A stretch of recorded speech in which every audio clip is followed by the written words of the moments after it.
Halo pemirsa MCOM Channel, berjumpa kembali dengan saya Iman Dwiartanto dan kita memang diwarnai dengan berbagai macam berita ya. Ada insiden polisi tembak polisi, kemudian tragedi kemanusiaan Kanjuruhan.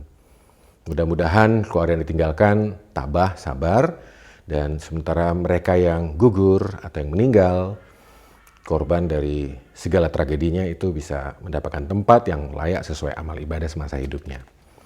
Nah, di tengah situasi seperti itu, saya ingin mengajak Anda kembali pada sebuah permasalahan yang sempat muncul dan ramai dibahas di kalangan akademisi dan juga pakar hukum. Tema yang ingin saya bawakan adalah pemanfaatan ganja untuk kepentingan kemanusiaan dari sudut pandang Undang-Undang Nomor 36 Tahun 2009 tentang kesehatan.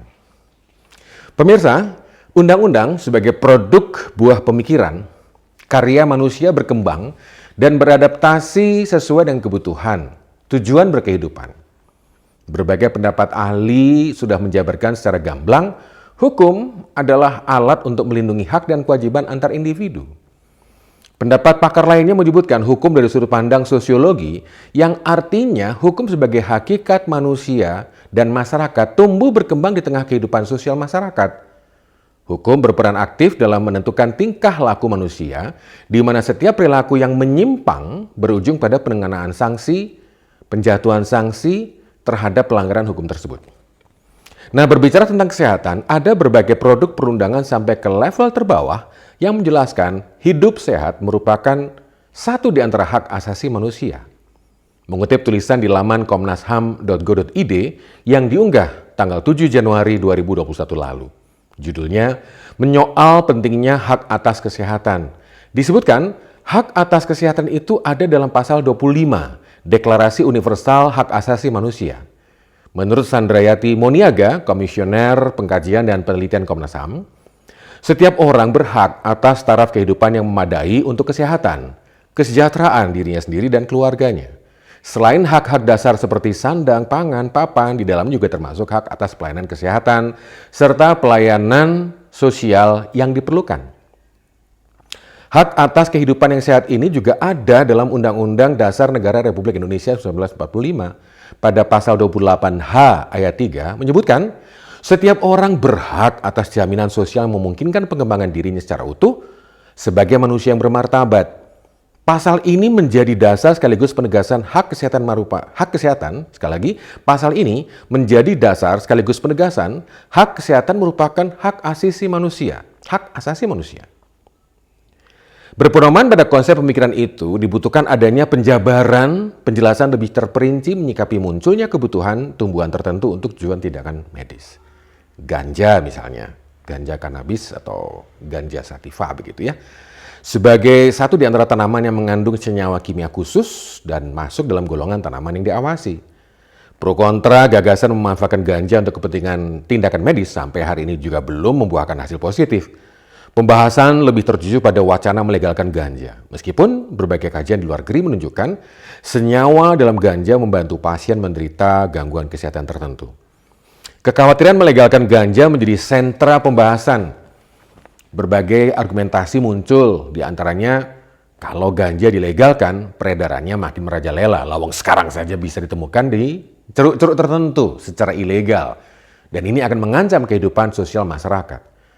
Kalau ganja legal, siapa yang mengawasinya? Peredarannya siapa? Gitu ya.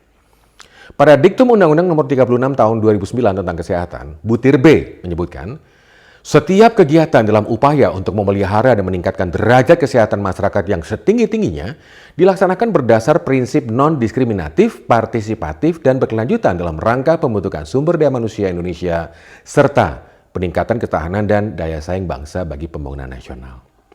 Secara jelas, dalam pertimbangan tersebut mengandung tujuan mulia demi kemaslahatan dan derajat kesehatan masyarakat.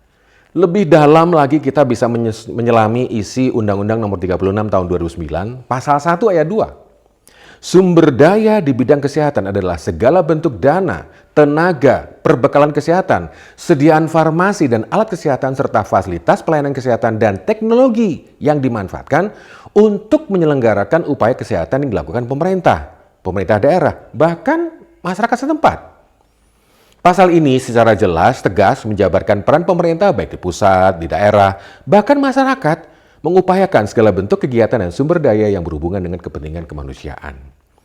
Pemirsa, perjalanan waktu memunculkan kebutuhan pemanfaatan tanaman ganja untuk mengurangi penderitaan pasien penderita kanker stadium lanjut atau stadium paliatif. Ganja, cannabis sativa, dikenal juga dengan sebutan marijuana, merupakan tanaman yang sudah dimanfaatkan masyarakat asli di wilayah tertentu ribuan tahun untuk obat-obatan tradisional, ramuan masakan. Di Aceh, Indonesia misalnya, masyarakat di sana memanfaatkan daun ganja segar sebagai satu di antara pilihan sayur. Tidak ada data atau literatur yang menyebutkan kapan pastinya ganja pertama kali masuk ke Indonesia. Beberapa penelusuran tulisan tentang ganja menyebutkan tanaman ini berasal dari pegunungan Tibet. Masalah pun muncul ketika ada gagasan melegalkan ganja untuk kepentingan kesehatan. Sangatlah wajar, pro kontra pun muncul karena melegalkan ganja itu berarti peredarannya juga akan sangat terbuka dan meluas.